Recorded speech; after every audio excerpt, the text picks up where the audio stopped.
Hello, good morning everybody. I have turned my kitchen into a little bit of a science lab today. On a 2 to 3 monthly basis, I make my own apple cider vinegar and kombucha so that while it is brewing, I can finish the one that I have and I'm just replenishing all the time. So I have these wonderful bacteria-filled things in my kitchen. So today I'm going to be teaching you how to make both kombucha and apple cider vinegar. So what you'll need is some kind of large holding vessel. So this will be for my kombucha because I make a lot more and consume a lot more kombucha than I do apple cider vinegar. And I've got a smaller container over here which I'm going to use for my apple cider vinegar. I have a little dustbin bowl, and then I have some beautiful organic cane sugar. And I have these two containers that have the mother, or what we call SCOBY, which is the bacteria that are going to feed off of what you are putting into that particular vessel. So we are going to get started with the apple cider vinegar.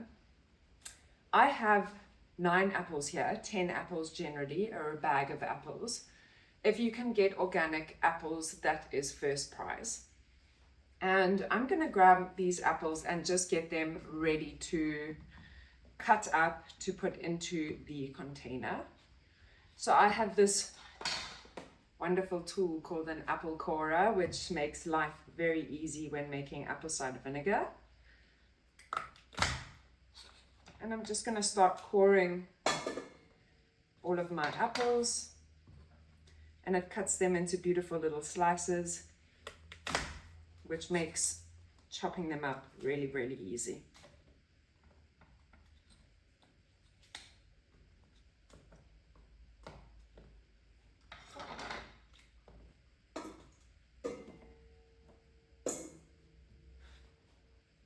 Apple cider vinegar is absolutely awesome to have before every meal because it regulates your blood sugar levels and stops your blood sugar from jumping to really, really high levels when you're eating your meal. If it's going to be a carbohydrate-rich meal, you can just have some apple cider vinegar beforehand, and that will help your body to regulate your blood sugar when it's digesting that food.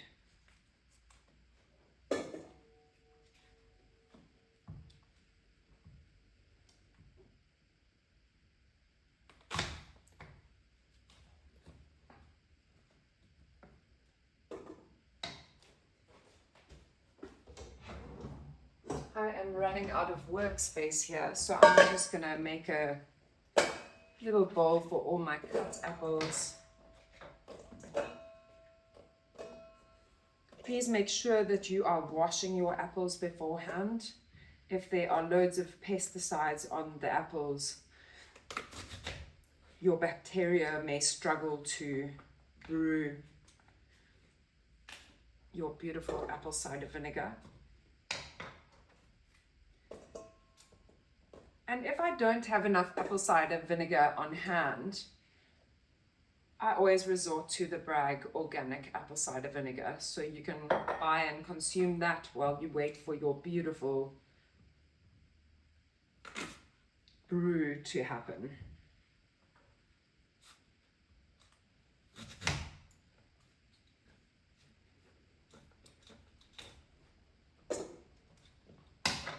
These are very challenging apples today.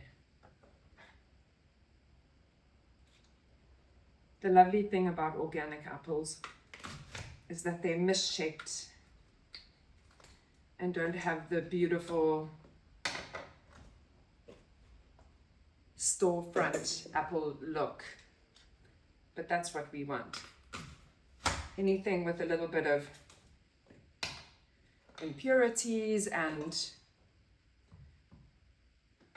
has been eaten by some worms, we are not sad about that. Obviously, let's try and avoid the worms and the SCOBY,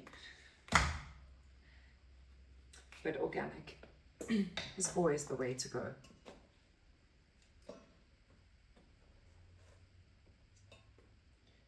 So I've got all my apples cored and ready to go. I'm just gonna grab a knife and cut these into even smaller bits than these cores. So maybe cut each of these little bits into two, and I'm going to grab my vessel and start to place the apples inside the vessel.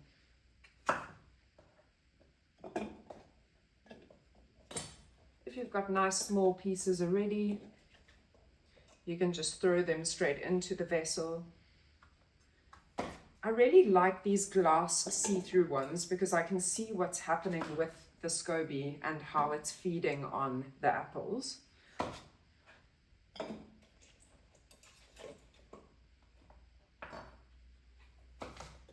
And just a beautiful rough chop. The more surface area we have exposed to the mother or the SCOBY, the bacteria, the more stuff they have to feed on.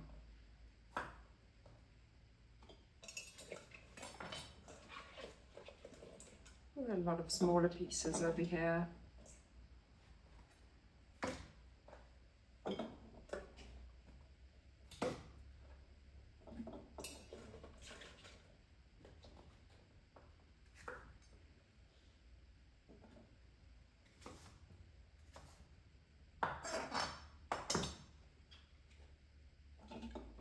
And with these organic apples, they're already starting to brown as I'm cutting them.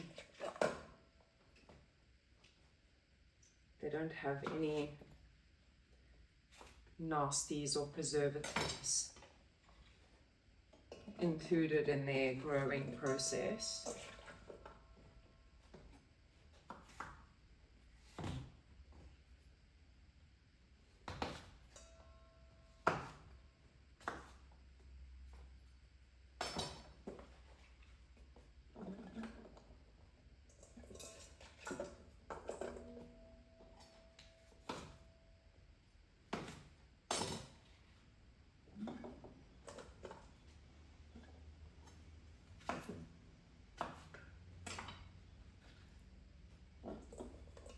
And that is all my apples in my vessel.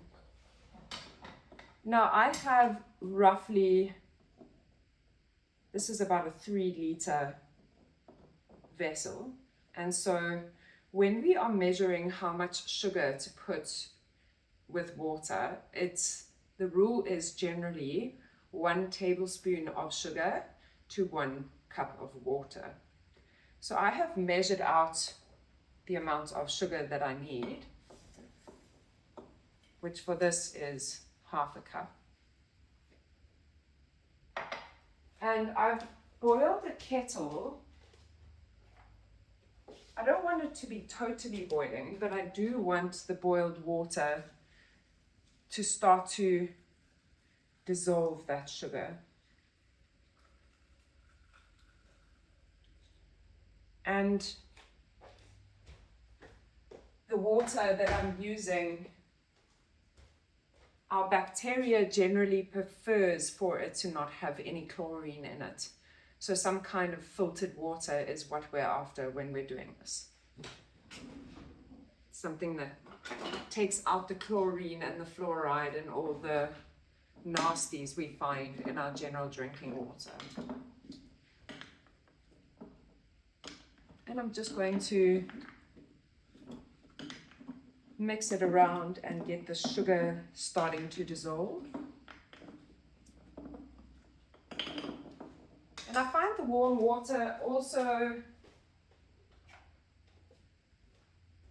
starts a little bit of a softening of the apples, which is good for the bacteria.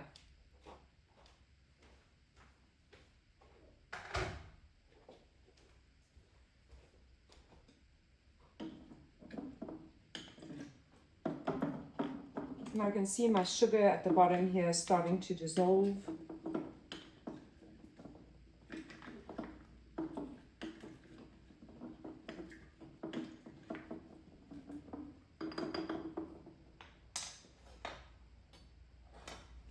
And then I'm going to fill, this is really hot at the moment, I'm going to fill the remainder of the vessel with filtered water.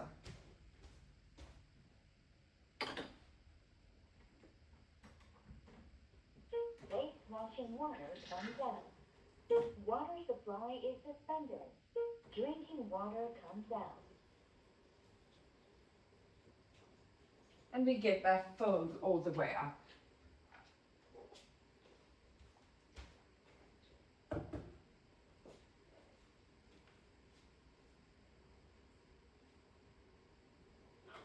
And I can feel that it's starting to cool down.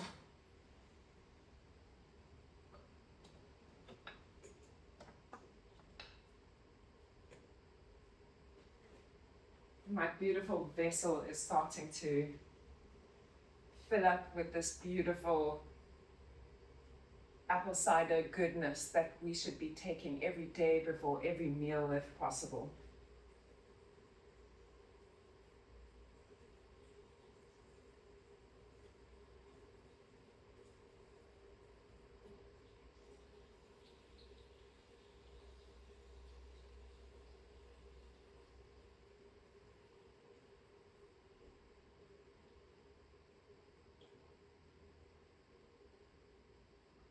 Water supply is suspended.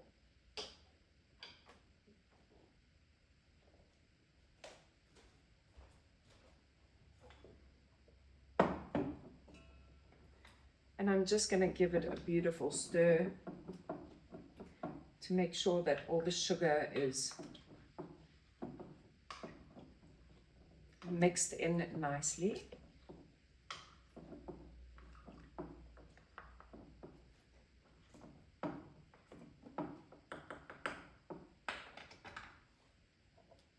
And then I'm going to get my SCOBY. So this is a living, breathing,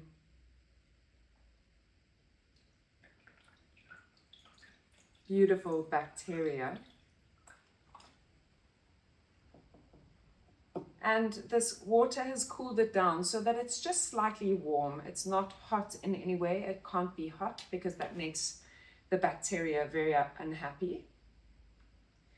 And I'm going to grab this beautiful SCOBY, which I've been keeping in a container for the last 2-3 weeks. I just leave it in a container that doesn't take any light into the container. So it's got to be almost like this. There's no light coming in. And I make sure that the lid is off so that it's always able to breathe. And this beautiful SCOBY bacteria is going to go into my vessel. I've got a lot of SCOBY here.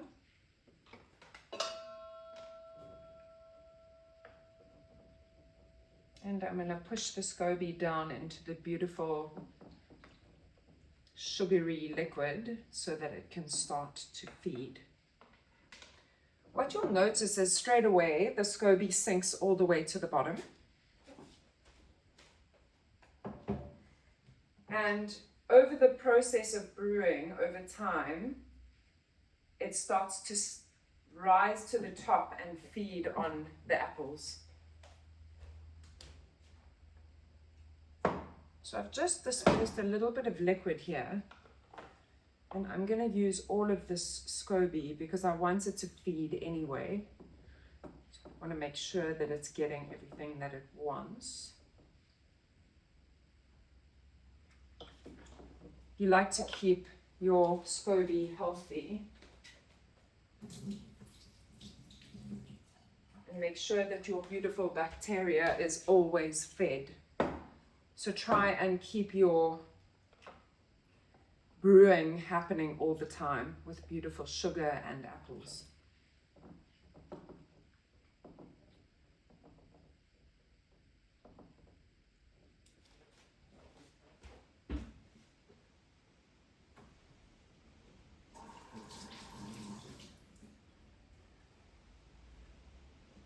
You may not necessarily like the smell of the SCOBY.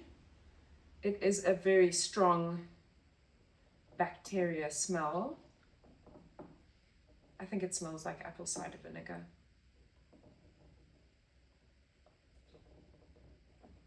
And I want to make sure that all of my apples are as submerged as can be. And over the whole process of brewing, I make sure that every 3 days, I'm coming back to this to check on the apples, make sure that there's no mold or rotting happening on top. So I just keep flipping it over the next few weeks, and as I watch it brew and feed,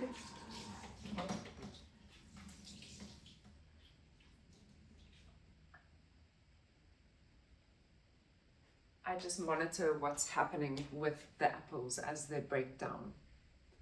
So I've got my beautiful apple cider vinegar ready here. And what you want to get is some form of cloth, ideally a cotton cloth. You don't want anything that is synthetic or going to put any synthetic fibers into your apple cider vinegar. And you are going to put that on top and just fix it over the top so that it's still able to breathe but doesn't allow any nasties to get into the recipe. And that is my apple cider vinegar.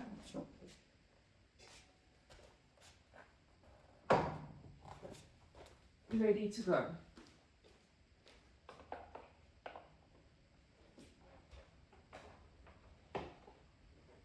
So next,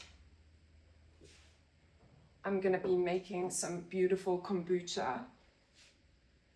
So this is a 2-gallon bottle. I need some boiling water. And I need 10 tea bags to go into this. So if you've watched any of my previous videos, I am unable to process caffeine. So I am using rooibos tea because it doesn't contain any caffeine. And I'm going to be putting those rooibos tea bags into the vat and pour some boiling water over it so that it can start to draw out all the tea from the tea bags.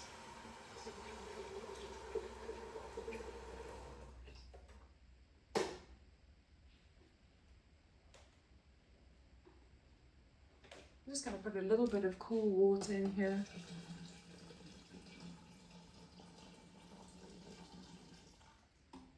And I'm going to boil another kettle. Drinking water comes out. Ready to go. Now I'm going to grab some sugar.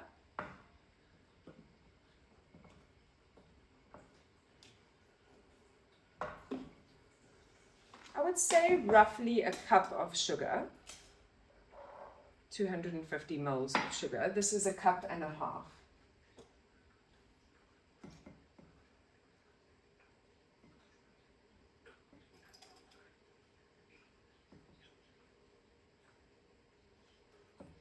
And you don't need to worry about the sugar content of what you are or how much sugar you're putting into this recipe, because the SCOBY or the mother ends up eating all of the sugar to start the fermentation process.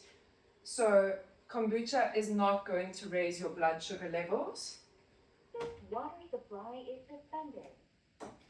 And you can use whichever tea bags you like here.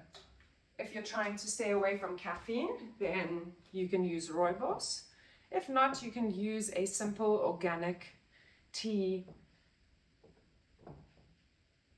preferably organic. We want organic everything. So I've got 1 cup of sugar here.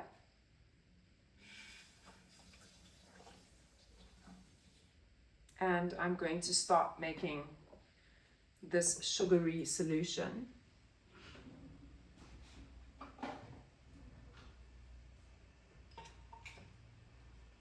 and start to mix it up so that the sugar is starting to dissolve. And as you can see, the tea bags are releasing their beautiful tea.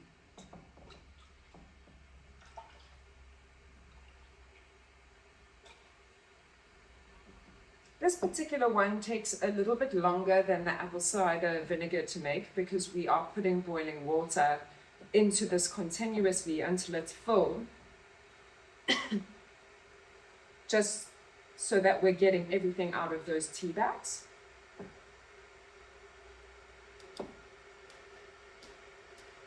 My next kettle is boiled, so I'm going to fill this vat up with boiling water.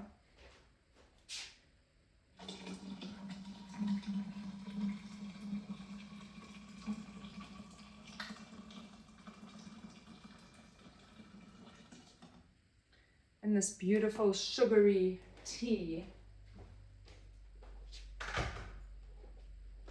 is very happily releasing.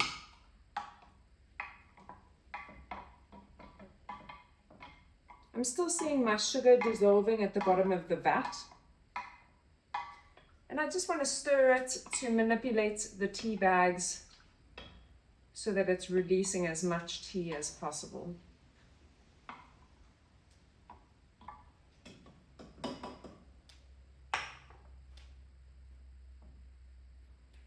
I am going to wait for this to cool down, and I'm going to fill the remainder with some filtered water, and we'll start with the SCOBY.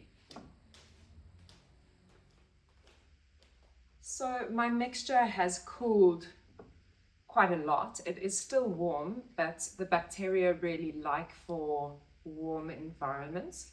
So I am going to be adding the SCOBY now. I still have my tea bags in here, into my container. This is 2 gallons or 7 liters of liquid. And I just want to remove my tea bags. I don't want the tea bags to be sitting in here while it's brewing. And I'm happy that we've taken as much tea out of these bags as possible.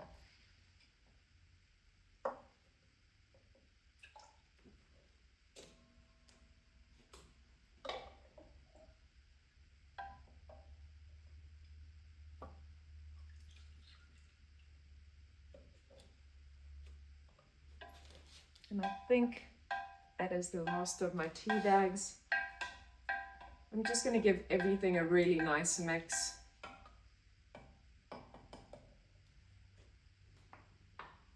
And I'm going to get my SCOBY ready. So when I feel this SCOBY, it is so happy. It's got this jellyish consistency all over it. And I am going to get it ready to place into my kombucha. Again, like the apple cider vinegar, this will likely sink to the bottom. And then as it starts to feed, it starts to rise to the top and create a big film over the top of the kombucha. Now, when I'm storing my SCOBY and not brewing, I make sure that it's in the container that you cannot get light into and that it's breathing, but also that it has enough food. So I need to keep feeding it sugar so that it's got something to eat and so that it can breathe and is not exposed to any light. So what I'm going to do is this sugary vat that it's been sitting in, I'm actually going to add to the kombucha because there's still remnants of a lot of different bacterium in there, and that will fill my vat all the way to the top. And then I have a beautiful bamboo, 100% bamboo. It's actually a face cloth, but but I am going to be putting it over my kombucha. It's really, really breathable, and there is no synthetics in it. And I'm going to put this over so that it can breathe.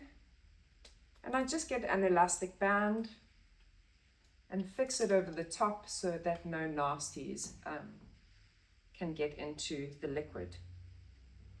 And now that both my kombucha and apple cider vinegar are ready to go, we need to talk a little bit about storage. So exactly like when we're storing the SCOBY and it's not in a brew per se, these bacterium do not like to be exposed to light. So we need to find a dark space where there's not a lot of natural light. I actually have a storeroom, which should be a cellar behind my refrigerator. And with the compressor working with the refrigerator, it keeps that room really nice and warm. So these are going to be placed into that little room behind my fridge. And they have no exposure to natural light there. In the winter, when it gets particularly cold, I find that the brew or the fermentation process takes a really long time. So this past winter, it took 2.5, nearly 3 months to wait for these brews to be ready. And it was still not really there towards the end of it. So what I did is I bought a little electric blanket, and I bought this, it's actually for cars so that you can have a seat warmer if you don't have seat warmers in your car. But I really like this because every day I can put the warmer on and I can warm up the solution. The bacteria need to be warm in order to flourish. So they need to be in a dark space. They need to have enough food, they need to have enough light, and they need to have enough warmth. So if you need to, please get some form of heated blanket that you can put underneath the vats. It is the middle of summer here, so I don't need to do that, and they will be stored behind the fridge where it's beautiful and warm. Now I'm going to be monitoring this, but it's likely going to take 1.5 to 2 months with the apple cider vinegar, and the same with the kombucha. The kombucha will have a second fermentation process. So the kombucha starts to get quite fizzy, and then I disperse it into bottles and it goes back into a warm, dark environment so that the bacteria in each of those bottles can feed again. That would be called your second fermentation process. With the apple cider, it's not necessary because we're not looking for something that's fizzy. The second fermentation is important for the kombucha because we want it to be a fizzy drink when we drink it. So keep watching it over 1.5 months, so 6 weeks to 2 months. Give it a taste every now and again. Keep watching it. You don't have to stir the kombucha per se because a big film of SCOBY is gonna form on the top. But as you taste it, if it starts to feel a little bit fizzy to taste, then it is ready to go in for second fermentation process. The apple cider vinegar, if you have tasted apple cider vinegar, you will know that it's ready. Very, very sour and apple vinegar in taste. So these are going to go into my fermenting room behind my fridge. And in 2 months, I'm going to check it out and I will film another episode. But this is something that is quite expensive to buy. Kombucha is quite expensive, and so is apple cider vinegar. And it's such a simple and easy process to make. This has been not even 45 minutes to an hour waiting for solutions to cool down. And it just sits and happily brews in a dark, cool, warm room in your house. So give it a try. Homemade is better, and it is so much more cost effective. And I hope you enjoy.